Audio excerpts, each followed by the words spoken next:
नमस्कार दोस्तों, स्वागत है आपके अपने YouTube चैनल संस्कृत अड्डा पर। दोस्तों, आज की जो वीडियोस में हम करने वाले हैं आपके THT PhD 2024 में होने वाले एग्ज़ामों के लिए महत्वपूर्ण या क्वेश्चन। और ये जो हम यहाँ पर जो क्वेश्चन कर रहे हैं, आपका जो हरियाणा में जो PGT की जो वैकेंसी निकली हुई है, इसके अकॉर्डिंग जो हम यहाँ पर कर रहे हैं वैदिक साहित्य से महत्वपूर्ण क्वेश्चन। और जिसमें हमने पहले जो यहाँ पर वेदों का जो काल था, इससे जो महत्वपूर्ण क्वेश्चन और इसका जो कंप्लीट जो डिटेल है वो हमने की थी। और आज की वीडियो में हम संहिता साहित्य इसको करने वाले हैं। इसके साथ ही इसके जो महत्वपूर्ण क्वेश्चन रहेंगे और साथ में जो पूर्व जो यहाँ पर हमने किए थे इसकी भी रिवीजन हम जो आज की वीडियो में यहाँ पर करने वाले हैं। और ये जो यहाँ पर हम जो क्वेश्चन करेंगे वो आपके THT PhD 2024 के सभी एग्जामों के लिए महत्वपूर्ण रहने वाले हैं, चाहे इसे आपका UGC नेट वाला एग्ज़ाम है या कोई अन्य भी एग्ज़ाम है। तो संहिता साहित्य से जो कंप्लीट डिटेल पहले हम देख लेते हैं, उसके बाद फिर इसके जो क्वेश्चन बनेंगे उनको हम करेंगे। तो सबसे पहले हम संहिता के बारे में जान लेते हैं। संहिता अर्थात सम्यक अथवा पूर्व प्रारूप में संग्रहित साहित्यिक अथवा आचार नियम संबंधी सामग्री है। इसलिए संग्रहित और सुसंपादित वैदिक साहित्य को संहिता कहा जाता है। संहिता का मतलब क्या है? संधि से भी लिया जाता है, आपने पढ़ा होगा उसमें जो कौमुदी जो है, लघु सिद्धांत कौमुदी या फिर संधि प्रकरण कह सकते हैं। तो संहिता का मतलब यह उसमें संधि से लिया जाता है। अब यहाँ पर क्या है, संहिता साहित्य के अनुसार वैदिक युग का विभाजन। संस्कृत जो है इसमें संहिता साहित्य के अनुसार वैदिक युग को दो भागों में विभक्त किया गया है। अब दो भाग कौन कौन से हैं, जिसमें पूर्व वैदिक युग और उत्तर वैदिक युग आ जाते हैं। जो पूर्व वैदिक युग, इसमें क्या है कि समांतरिक संहिता के रचना काल को पूर्व वैदिक काल कहा गया है। किसको? ऋग संहिता। जैसे 4 वेद होते हैं, ऋग, यजुः, साम और अथर्ववेद। तो जो ऋग संहिता है, शाखा जो होती है, तो ऋग संहिता के रचना काल को पूर्व वैदिक काल कहा गया है। उसमें वेद के केवल 4 ही संहिताएं हैं। इसके बाद आ जाता है उत्तर वैदिक युग। अन्य संहिताओं एवं ब्राह्मण, अरण्यक और उपनिषद के रचना काल को उत्तर वैदिक काल माना जाता है। इसमें ब्राह्मण ग्रंथों से लेकर 6 वेद के अंगों का समावेश है। ये जो आपका जो वैदिक साहित्य है, इसमें सारे आ जाते हैं।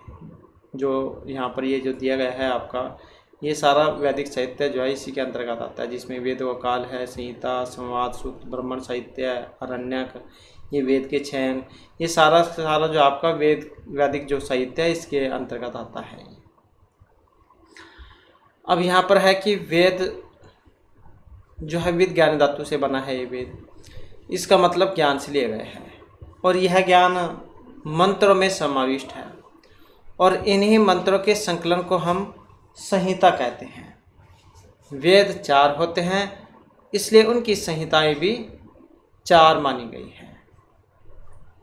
प्रत्येक वेद के 4 भाग हैं: संहिता, ब्राह्मण, अरण्यक और उपनिषद।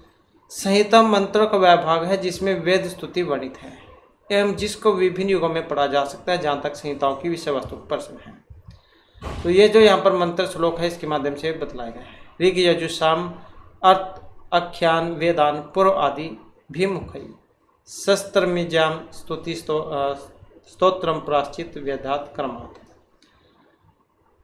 तो यहाँ पर ऋग जो है इसका विषय शस्त्र से है और शस्त्र उसे कहा गया है जो मंत्र के द्वारा उच्चारित होता है और जिसका गान नहीं किया जा सकता।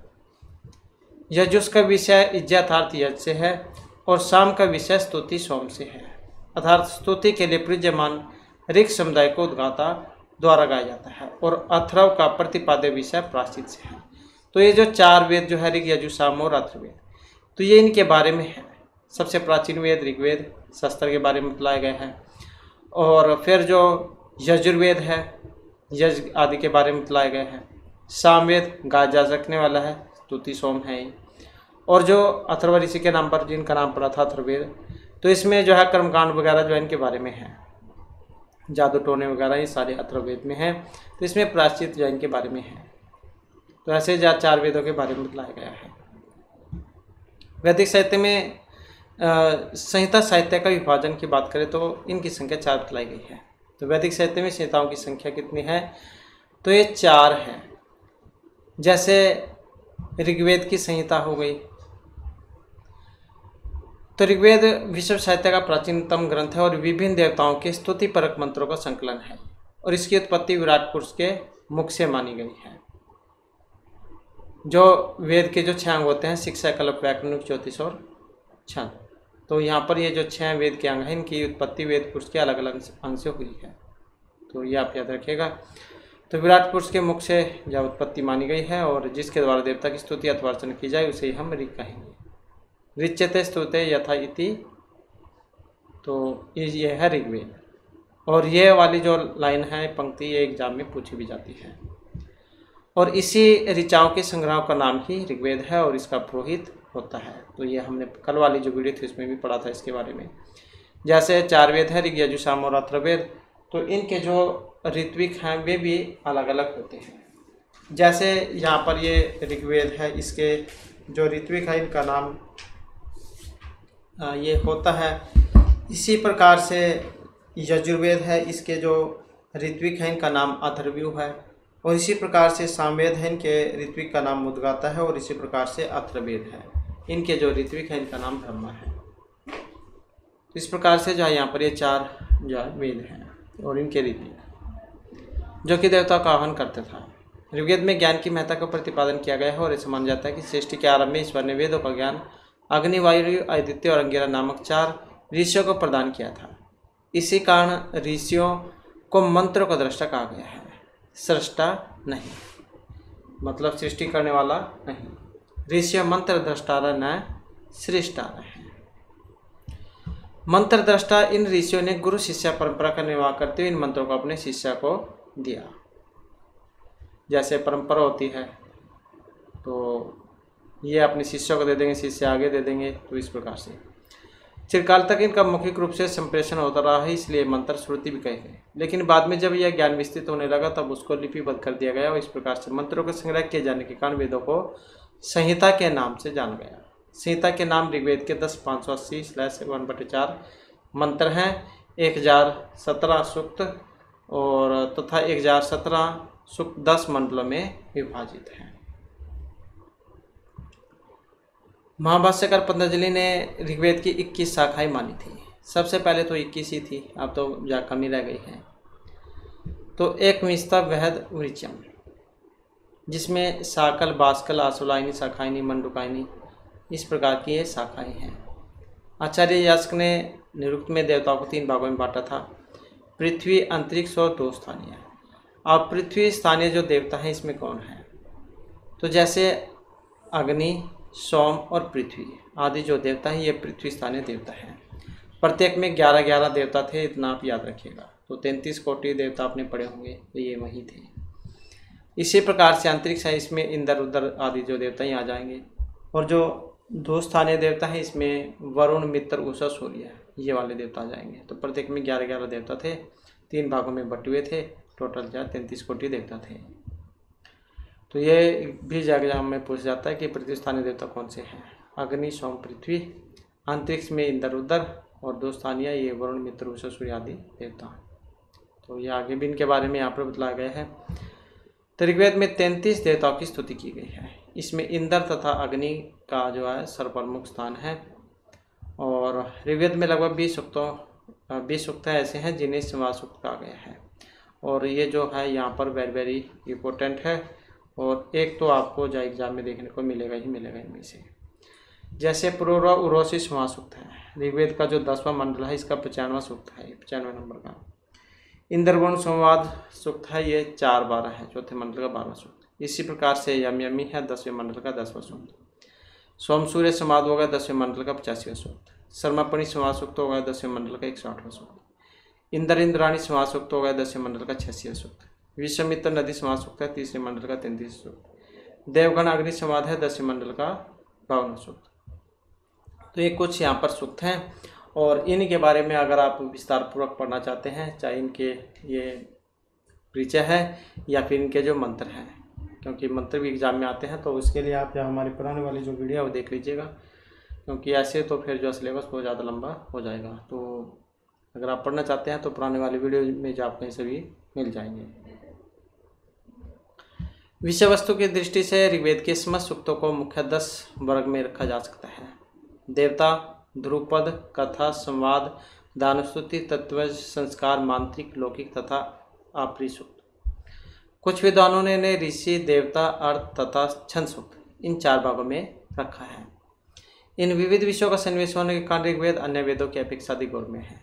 यजुः, साम और अथर्व संहिताएं ब्राह्मण और अरण्यक के अंतर्गत जिन विषयों का विवेचन किया गया है वे सभी मूल रूप से ऋग्वेद में निहित हैं, चाहे वे प्राण विद्या का प्रतीकोपासना या फिर ब्रह्म विद्या हो।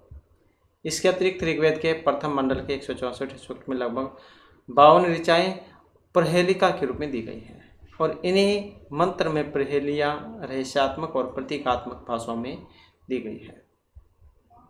कई स्थानों पर तो संकेत निर्गुण है कि इनका समझना भी असंभव लगता है। और इन प्रहेलिका ऋचाओं के ऋषि कौन है? दीर्घतमा है। ऋग्वेद में कितने हैं? 12 दार्शनिक सूक्त हैं, जिनमें से मुख्य रूप से पुरुष सूक्त, 10 मंडल का 90 सूक्त, ये एग्जाम में पूछे जाते हैं। हिरण्यगर्भ सूक्त 10 मंडल का 121वां सूक्त, नासदेय सूक्त 10 मंडल का 129वां सूक्त है। तो ये संख्या आपने याद रखनी है। सृष्टि की उत्पत्ति के विषय में विस्तार से विचार करते हैं कि इसमें कोई भी विषय ऐसा नहीं है जो कि ऋग्वेद से छूता हो। ऋग्वेद का प्रारंभ अग्नि सूक्त से और अंत संज्ञान सूक्त से होता है। तो ये भी वेरी वेरी इंपॉर्टेंट है लाइन। प्रारंभ किससे होगा? अग्नि सूक्त से आपने पढ़ा होगा, पहले मंडल का पहले सूक्त है जो अग्नि सूक्त। तो प्रारंभ अग्नि सूक्त से होता है और जो अंत है ये संज्ञान सूक्त से होता है। तो ये तो था यहाँ पर जो आपका ऋग्वेद है। इसके बाद आ जाता है जो यजुर्वेद है। इसमें क्या है? यजुर्वेद का प्रतिपाद्य विषय है याज्ञिक कर्मकांड तथा इसका ऋत्विक है अथर्ववेद। यजुर्वेद संहिता के मुख्य देवता वायु और आचार्य वेद व्यास के जो शिष्य वैशंपायन हैं। महाभाष्य, चाणक्य और पुराणों के अनुसार यजुर्वेद की 100, 101, 109, 86 आदि शाखाओं का पता चलता है। यजुर्वेद संहिता यजुषों का संग्रह है और यजुष का मतलब जो यहाँ पर यजुसाम वेद से लिया गया है। यजुष का मतलब है इज्जत आने नीति। ये भी जो एग्जाम में पूछ जाती है लाइन, इज्जत आने नीति। तो ये है यजुर्वेद, अर्थात जिन मंत्रों से यज्ञ आदि किए जाते हैं और अनियत अक्षर अवसान है यजु, जिसमें अक्षरों की संख्या नियत न हो, तो वही है यजुर्वेद। इसके अतिरिक्त गद्यात्मक गद्य वाला भी है, गद्यात्मक यजुः अथवा से यजुः शब्द है। इसका भी तात्पर्य है कि ऋक और साम से भिन्न गद्यात्मक मंत्रों का विधान यजुष है। ये जितने भी हैं यहाँ पर से यजु शब्द है, किसके लिए प्रयुक्त होता है? यजुर्वेद के लिए। इज्जतानि इति यजुः, अनियत अक्षर अवसान है यजुः, गद्यात्मक यजुः। तो ये सारे यजुर्वेद के लिए प्रयुक्त होते हैं, ये जो एग्जाम में पूछ जाते हैं। यजुर्वेद संहिता की भी 2 शाखाएं हैं, शुक्ल यजुर्वेद और कृष्ण यजुर्वेद। 2 भागों में बटा हुआ है। शुक्ल यजुर्वेद की बात करें तो इसमें वाजस्नेय या माददीन और कन्नव शाखा आ जाती है, संहिता भी कह देते हैं इनको। और कृष्ण यजुर्वेद की बात करें तो तैत्तिरीय, मैत्रायणी, कठोर, कविष्ठाल ये वाली शाखाएं हैं। यजुर्वेद के जो वर्ण विषय का जो ज्ञान मात्र वाजस्नेय संहिता के अध्ययन से हो सकता है, क्योंकि यह संहिता यजुर्वेद की प्रतिनिधि है। इसमें मुख्य रूप से वैदिक कर्मकांड का ही प्रतिपादन है और इसमें 40 अध्याय हैं। कितने हैं? 40 अध्याय। इसमें 1 से 25 अध्याय तक महान यज्ञों का वर्णन है, लेकिन 14 अध्याय खिल नाम से प्रसिद्ध होने के कारण अवान्तर युगीन माने जाते हैं। इसका 34वां अध्याय शिव संकल्प सूक्त और 40वां अध्याय ईशावास्य उपनिषद नाम से प्रसिद्ध है। तो 34वां अध्याय शिव संकल्प सूक्त में है और 40वां अध्याय है ईशावास्य उपनिषद में। यह एकमात्र वह सर्वप्राचीन उपनिषद है जो संहिता का भाग है और इसी विवरण से हमें स्पष्ट होता है कि यजुर्वेद का मुख्य प्रतिपाद्य विषय विभिन्न यज्ञों का संपादन है, जिसमें तैत्तिरीय शाखा, इसमें 7 कांड है, 44 परपाठक हैं और 631 अनुवाक है। ये भी एग्जाम में पूछी जा चुकी है पहले भी बहुत बार। तैत्तिरीय शाखा में 7 कांड, 44 परपाठक और 631 अनुवाक है। और मैत्रायणी शाखा में 4 कांड है, 54 परपाठक और 2114 मंत्र हैं। और जो कट शाखा है इसमें 40 स्थानक, 843 अनुवाक है।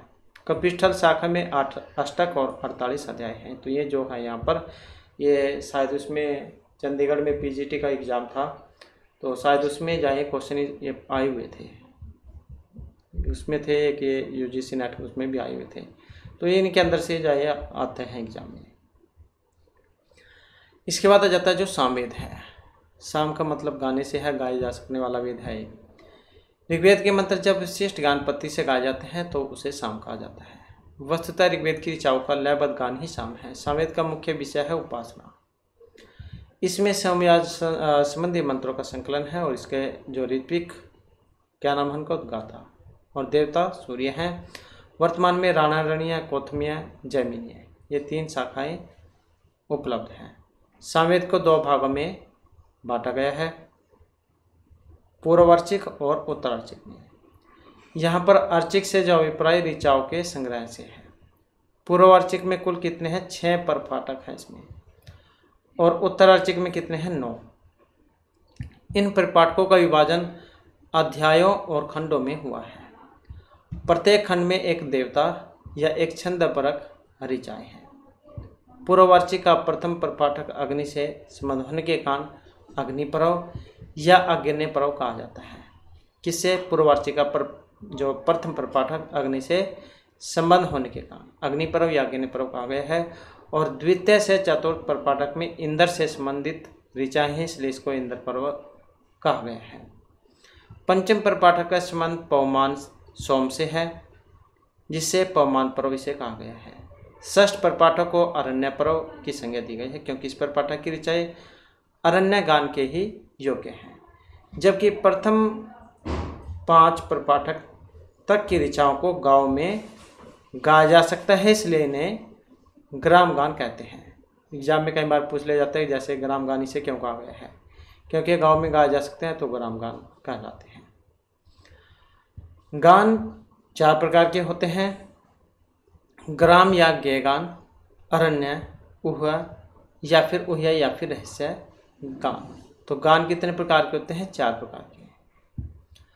उत्तरार्चिक के अनेक मंत्र पूर्वार्चिक से लिए गए हैं। इसमें 7 प्रमुख अनुष्ठानों का निर्देश है। उत्तरार्चिक के अनेक मंत्र पूर्ववार्चिक से लिए गए हैं और इसमें कितने हैं? 7 प्रमुख अनुष्ठानों का निर्देश है। कौन कौन से? जिसे दशरात्र, संवत्सर, एक अहीन, सतर, प्रायश्चित और क्षुद्र। इसमें प्रत्येक मंत्र की लय तान को याद करने का वर्णन विद्यमान है। पूर्वार्चिक में कुल 650 मंत्र हैं और उत्तर में 1125 मंत्र माने गए हैं। सामवेद में सामिकार भी पाए जाते हैं, जिन्हें गान करते समय कुछ घटाया बढ़ाया भी जा सकता है, और ये 6 प्रकार के माने गए हैं। तो ये भी एग्जाम में पूछ जाते हैं। जैसे सामवेद में सामिकार पाए जाते हैं और इन गान करते समय कुछ घटाया बढ़ाया जा सकता है, जो 6 प्रकार के होते हैं। कौन कौन से? विकार, विश्लेषण, विकर्षण, अभ्यास, विराम, स्तोम। इनको आप आसानी से याद रख सकते हैं। पहले 3 में वी है: विकार, विश्लेषण, विकर्षण, अभ्यास, विराम, स्तोम। तो ऐसे आप इसको याद रख सकते हैं। इसके अतिरिक्त यह संपादन के समय 5 प्रकार के साम मंत्र भी गाए जाते हैं। कब? यज्ञ के समय पर। तो जैसे यहाँ पर 1, 2, 3, 4 और 5। जैसे पहले नंबर का है प्रस्ताव। इस मंत्र का प्रारंभिक भाग होता है जो हूँ से प्रारंभ होता है और इससे प्रस्तोता नामक ऋत्विक गाता है। प्रस्ताव क्या है? इसका प्रारंभिक भाग है। हूँ जो है इससे प्रारंभ होगा और प्रस्तोता का नाम ऋत्विक। ये इसका जो प्रस्तोता है वो ऋत्विक है, ऋत्विक गाता है। दूसरा आ जाता है यहाँ पर उद्गीत। इससे शाम का प्रधान ऋत्विक उद्गाता गाता है और इसमें प्रारंभ में ओम लगाया जाता है। इसे शाम का प्रधान ऋत्विक उद्गाता गाता है और प्रारंभ में ओम लगाया जाता है। इसको भी आसानी से याद रख सकते हैं: उद्गीत, ओम, दोनों ऊ। इसके बाद है प्रतिहार। इसका अर्थ है 2 को जोड़ने वाला। इससे प्रतिहर्ता नामक ऋत्विक गाया करता है। तो प्रतिहर्ता गाने वाला प्रतिहार। उपद्रव, इससे उद्गाता नामक ऋत्विक गाता है। उपद्रव को उद्गाता नामक ऋत्विक गाएगा। वो है दोनों में, इसको भी आप याद रख सकते हैं: उपद्रव, उद्गाता। इसके बाद है निधन। इसमें मंत्र के 2 पद्यांश या ओम रहता है और इसका गायन तीनों ऋत्विक। कौन कौन? प्रस्तोता, उद्गाता और प्रतिहर्ता एक साथ करते हैं। निधन, इसमें मंत्र 2 पद्यांश से ओम रहता है और उसका गायन तीनों ऋत्विक एक साथ करते हैं, जिसमें प्रस्तोता, उद्गाता और प्रतिहर्ता ये आ जाते हैं। तो यह है सामवेद। इसके बाद आ जाता है जो यहाँ पर है अथर्ववेद। अथर्वा ऋषि जैन के नाम पर पड़ा था, इसका नाम अथर्ववेद और कांडों में है ये। अथर्ववेद का अर्थ है अथर्वों का वेद या अभिचार मंत्रों का ज्ञान। अथर्वन ऋषि के नाम पर इस वेद का नाम अथर्ववेद पड़ा था और इसे भृगु अंगिरा वेद, अथर्वांगिरा वेद, वृषग वेद, शत्रवेद, ब्रह्मवेद, वैश्यवेद, छंदोवेद, इस प्रकार से बहुत से नामों से इसे जाना जाता है। इनके जो ऋत्विक है कौन? ब्रह्मा है। इस वेद के देवता सोम और आचार्य सुमंतु है। अथर्ववेद को वेद त्रयी की अपेक्षा कम महत्व दिया गया है। वेद त्रयी में ये क्वेश्चन भी एग्जाम में पूछा जाता है कि वेद त्रयी के अंतर्गत कौन कौन से आते हैं। ऋग, यजुर, साम ये वेद त्रयी में आ जाते हैं, क्योंकि इसमें अधिकांशतः विचारात्मक सूक्त ही हैं। अथर्ववेद की शाखाएं भी एग्जाम में पूछी जाती हैं, तो 9 शाखाएं हैं, जिनमें से इस समय तो 2 ही उपलब्ध हैं। तो देख लेते हैं यहाँ पर पिप्लाद, स्तोद, मोद, सोनक, जजल, जलद, ब्रह्मवेद, देवदर्श, चाणवेद, तो ये शाखाएं हैं। इनमें से पिप्लाद और सोनक ये 2 ही शाखाएं इसमें उपलब्ध है। 9 शाखाएं थी पहले, लेकिन 2 ही उपलब्ध हैं, पिप्लाद और ये सोनक है। 20 कांड है इसमें, 730 सूक्त हैं, 6000 मंत्र हैं। इस जीवन को सुखमय तथा दुख रहित बनाने के लिए जिन जिन साधनों की आवश्यकता होती है, उनकी सिद्धि के लिए अनेक प्रकार के अनुष्ठानों का विधान इस वेद में किया गया है। सीता के प्रारंभिक 13 कांडों का विषय है जन्म, मरण, उच्चाटन आदि से संबंधित है।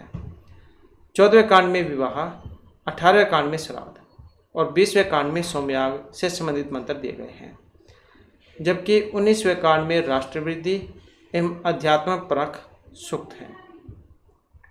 तो इस प्रकार से ये अथर्ववेद है।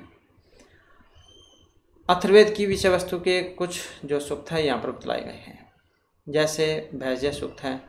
इसमें क्या है? इसमें रोग, इनके लक्षण, फिर उनका खोज करना मतलब निदान, और जड़ी बूटियों इत्यादि का 144 सूक्तों में विवेचन किया गया है। आयुष्य सूक्त है, जैसे इसमें स्वास्थ्य और दीर्घ जीवन संबंधी प्रार्थनाओं का वर्णन है। इनका प्रयोग पारिवारिक उत्सव के अवसर पर होता है और मुंडन संस्कार, उपनयन संस्कार आदि अवसरों पर इनमें 100 वर्ष पर्यंत जीने के लिए और अनेक प्रकार के रोगों से मुक्ति पाने के लिए प्रार्थना की गई है। पौष्टिक सूक्त है, जैसे इन सूक्तों में श्रमिक, कृषक, व्यापारिक, चरवाहा और यहाँ तक कि दूध क्रीड़ा में विजय प्राप्त करने की भी प्रार्थना की गई है। अनिष्ट निर्वाण, पशुधन की सुरक्षा, अपने व्यवसाय की वृद्धि के लिए प्रयोग में लाए जाने वाले मंत्रों को पौष्टिक सूक्त कहते हैं। मतलब ये जो है जो अथर्ववेद जो है इसमें कौन क्या क्या काम होते हैं वो सारे इसमें बतलाए गए हैं। श्रृंगार सूक्त है, प्रसाद सूक्त भी कह देते हैं इसे।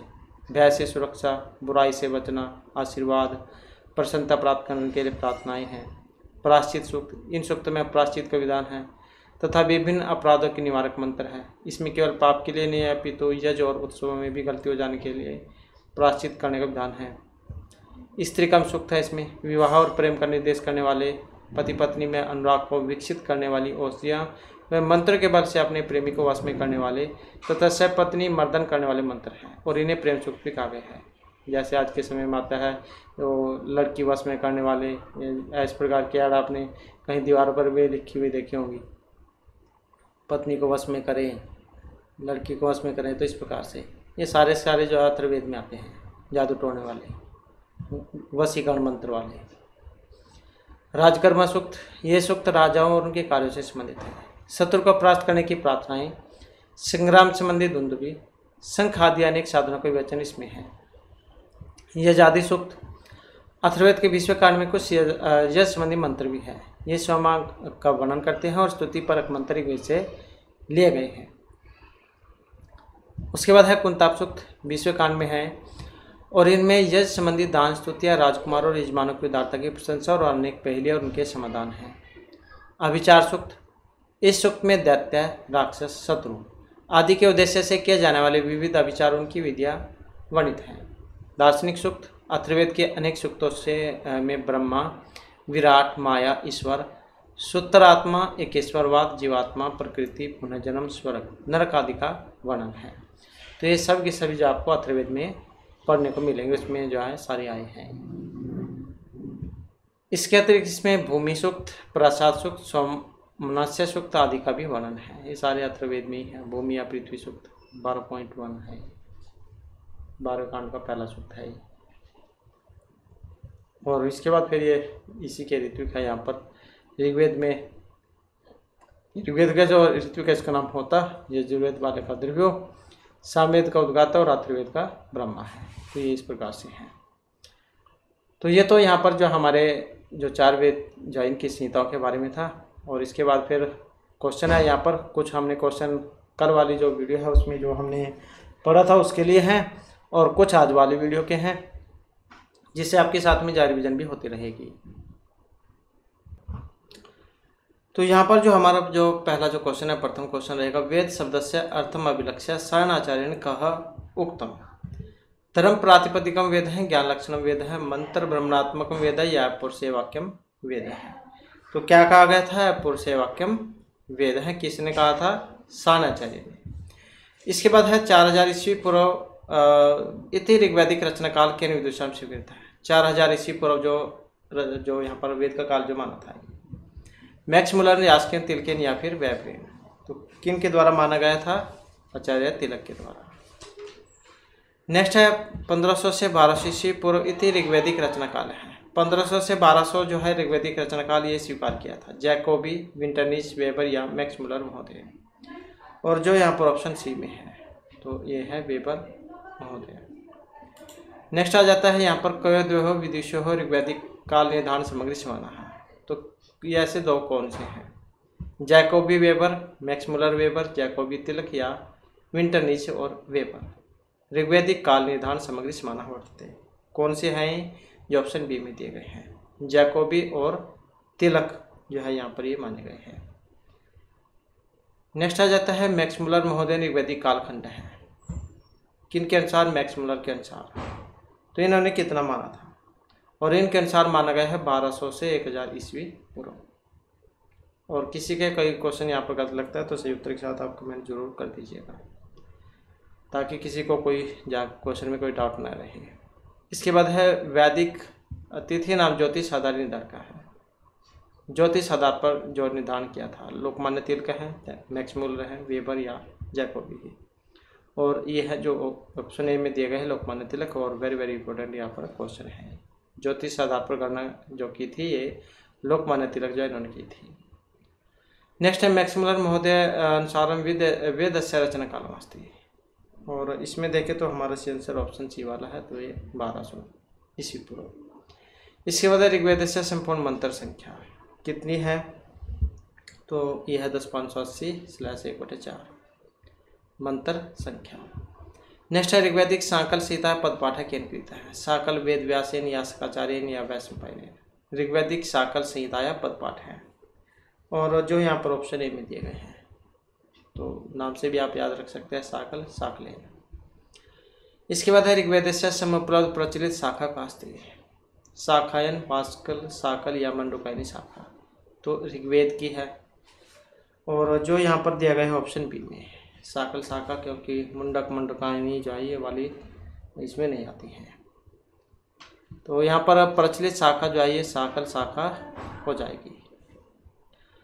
इसके बाद आ जाता है मंडुकायनी शाखा। ये शुक्ल यजुर्वेद, अथर्ववेद, ऋग्वेद या कृष्ण यजुर्वेद किस में आती है? मंडुकायनी शाखा। मंडुकायनी शाखा जो है ये आपकी ऋग्वेद में आती है। और एक मुंडक मांडुक्य उपनिषद ये अथर्ववेद में भी आता है, लेकिन यहाँ पर शाखाओं की बात हुई थी तो ये ऋग्वेद में है। इसके बाद है शाखायन, शाखा से संबंधित वेद विशेष। सामवेद है, ऋग्वेद है, शुक्ल या कृष्ण यजुर्वेद है। शाखायन शाखा, तो इससे जो यहाँ पर संबंध माना गया है ये ऋग्वेद से है। नेक्स्ट आ जाता है मानदीन शाखा संबंधित वेद विशेष है। ऋग्वेद, कृष्ण यजुर्वेद, शुक्ल या सामवेद है। मानदीन शाखा कौन से वेद में आती है? और इसमें जो है ऑप्शन आएगा हमारा बी वाला। तो किसमें है? ये शुक्ल यजुर्वेद में है, क्योंकि 2 भाग में बटा हुआ था यजुर्वेद, शुक्ल और कृष्ण में। इसके बाद है कृष्ण या यजुर्वेद से कति शाखा में उपलब्धि है? 2, 4, 6 या फिर 8। किसके? कृष्ण यजुर्वेद की कति शाखा में उपलब्धि थी? और जो यहाँ पर ऑप्शन बी में दी गई है तो कितनी है, 4 है। नेक्स्ट आ जाता है यहाँ पर तैतरीय शाखा। जो तैतरीय शाखा से संबंधित जो वेद विशेष है, कृष्ण यजुर्वेद, शुक्ल यजुर्वेद, सामवेद या फिर अथर्ववेद। तो तैतरीय शाखा से संबंधित वेद कौन सा है, जो यहाँ पर ऑप्शन ए में दिया गया है, कृष्ण यजुर्वेद। नेक्स्ट हमारा जो क्वेश्चन आ जाता है, कृष्ण यजुर्वेद से शाखा कास्ती। कृष्ण यजुर्वेदी शाखा है कर्णव, वाजसनी, मादिदिन या कपिष्ठल शाखा, कृष्ण यजुर्वेद की। इसको भी आप आसानी से याद रख सकते हैं, कैसे कृष्ण कैसे कपिष्ठल। नेक्स्ट है षड मंत्रात्मक से संकल्प सूक्त वाजसने सीधा कस्मिन अध्याय प्राप्त है। कौन सा शिव संकल्प सूक्त वाजसने सीता के किस अध्याय में है, और इसका जो संबंध है ये 34वें अध्याय से है।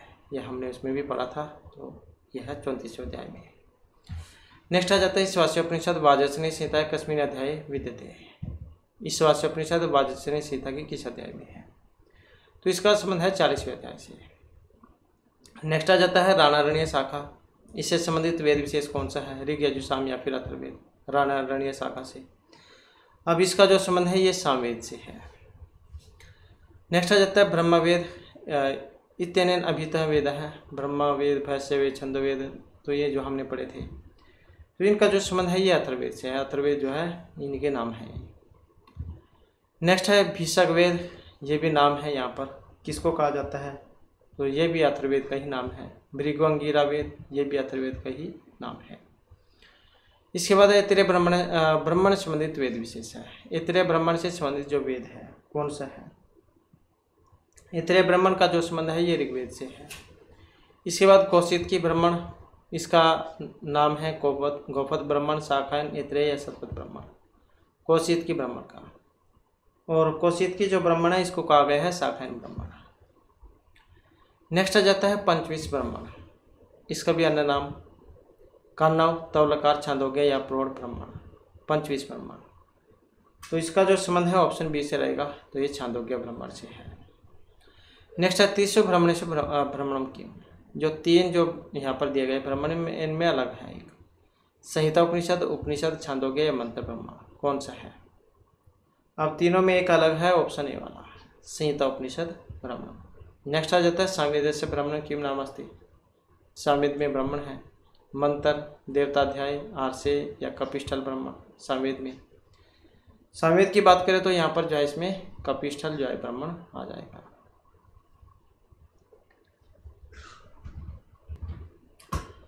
अब जो यहाँ पर जो सही जो आपने बताना है किम सत्यम अस्ति, वेद त्रयी में कौन कौन से आते हैं, हमने एक क्वेश्चन अभी किया था।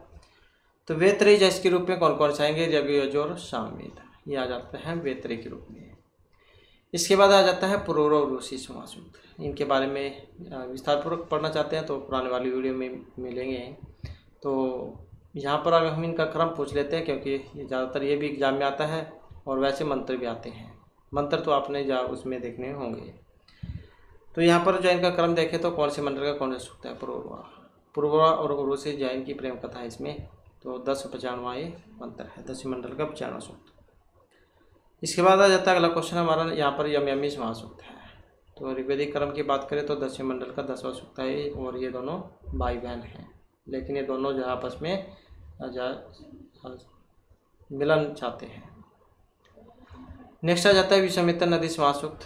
ऋग्वेद में है ये भी, इनका भी क्रम यहाँ पर लाना है यहाँ पर। तो तीसरे मंडल का 33वां सूक्त है। यहाँ पर विश्वामित्र जो है ये नदियों से रास्ता देने के लिए प्रार्थना करते हैं। इसके बाद आ जाता है नेक्स्ट हमारा औचित सखायम सख्या विवृत्याम इति मंत्र कस्मिन् सूक्ते समुपलभ्यते, ये इन्हीं में से है। तो इसके लिए तो आपने जो इसके जो मंत्र हैं उनको पढ़ना होगा। तो यहाँ पर बात करें तो इसकी, और इसमें जो हमारे से आंसर ऑप्शन बी वाला है, तो ये यमयमी जो समासूक्त है ये इसमें आएगा। इसके बाद आ जाता है प्रवर्तताम नाम उस्ति उपस्थादस्वे इति मंत्र कस्मिन् सूक्ते संप्राप्यते। तो किस मंत्र से हमें ये प्राप्त होता है, तो यहाँ पर देखें तो इसमें हमारा सी आंसर ऑप्शन सी वाला है। तो ये जो विश्वामित्र नदी समासूक्त है। अब इसमें एक सही मिलान है, वो कौन से वाला है, जैसे इंद्र, वरुण, समाद, सोम, शर्मा, विश्वामित्राग्नि या यमयमी समासूक्त। तो सही बताना है कौन सा है। सही की बात करें तो जो है इसमें इंद्र, वरुण समासूक्त भी है, और इसके अलावा जो यमयमी समासूक्त है ये दोनों ही जा यहाँ पर से इसमें माने गए हैं। इसके बाद जो फिर हमारा नेक्स्ट आ जाता है, रमधम एव वसे सौम्याय ऋतावरी रूप मुहूर्तम एव कस्य उक्ति यम है यमी शर्मा या विषमित्र। अब इसका जो संबंध है ये विषमित्र नदी समासुक्ता उसमें से ली गई है। नेक्स्ट आ जाता है विषमित्र नदी समासुक्ते विश्वामित्र उक्त तस्य पितु नाम। तो इनके पिता जो है इनका नाम क्या है, शुनक है, अत्रि, गर्ग है या कौशिक है। और जो यहाँ पर दिया गया ऑप्शन डी में तो ये कौशिक है। नेक्स्ट है विश्वामित्र नदी समासुक्ते प्राथमिक सुमंत्री से सम्मिलित नद्यों। तो जो नदी समासुक्ति है ये तो किन कौन कौन सी नदियाँ हैं इसमें, विपाशतुद्री, गंगा यमुना, गंगा कावेरी, नर्मदा, गोदावरी, किन नदियों को लेकर इसमें। तो यहाँ पर जो इसमें है विपाट और स्तुद्री जो ऑप्शन ए में दी गई है। इसके बाद आ जाता है सुदेव है अध्याय प्रपतेनावृत परावतम परमाम गंत्व कस्य उक्ति यम यमस्य नद्यो पुरुर्वश है या विश्वामित्र से है।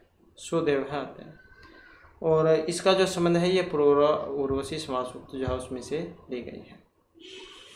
नेक्स्ट है नैव स्तराणी सख्यानि सन्ति, वेरी वेरी इंपॉर्टेंट है और ये ली गई है यम यमी शर्मापणी पूर्व उर्वशी या विश्वामित्र नदी समासुक्त से।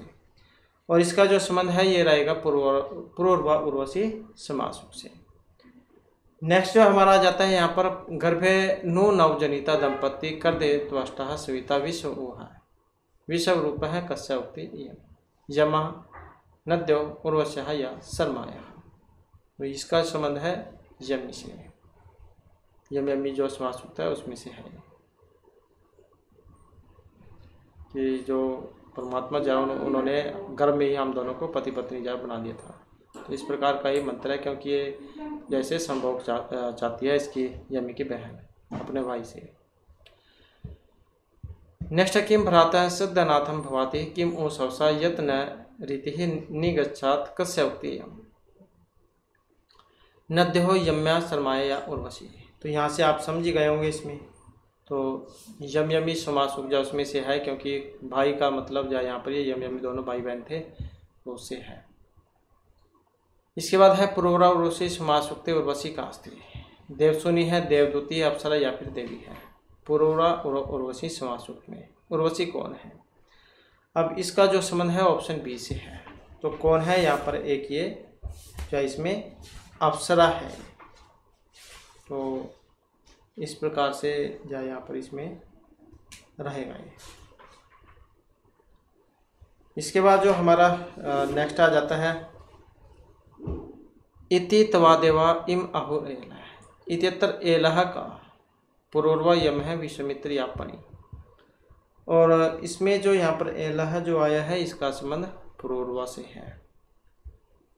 नेक्स्ट आ जाता है शर्मा कास्ती अप्सरा, देवी, नदी या देवसुनी। शर्मा कौन है, शर्मा जो है ये एक देवसुनी है। नेक्स्ट है सब सारम त्वाम किरण एवं माँ पुण्यगा अब ते गौम सुभगे भजाम मंत्र अस्मिन सुभगे इति संबोधन कस्याकृति अस्ति शर्मायै, नद्यै, यम्यै या उर्वशी।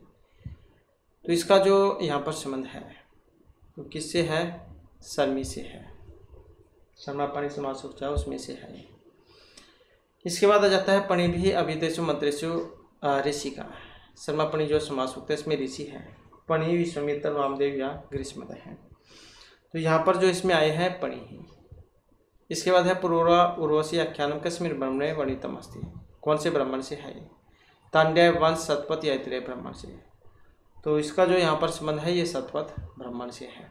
इसके बाद विश्वामित्र नदी समादम कश्मीर अस्ति काव्य, वेद, रूपये या फिर नाटकीय। तो किसके अंतर्गत आता है समासुक्ति। तो इसका जो यहाँ पर संबंध माना गया है वेद में। इसके बाद आ जाता है यहाँ पर मिलान करने का और महत्वपूर्ण क्वेश्चन हो जाता है। तो कई बार आया भी हुआ है। तो यहाँ पर देखिए तो इनका मिलान कैसे होगा। तो यम यमी तो ऐसे देख सकते हैं 1 का 4 में कौन सा ये वाला, तो यही से आंसर हो जाएगा। शर्मा पणि समासुक्त है, पूर्वा उर्वशी है, विश्वामित्र नदी समासुक्त है।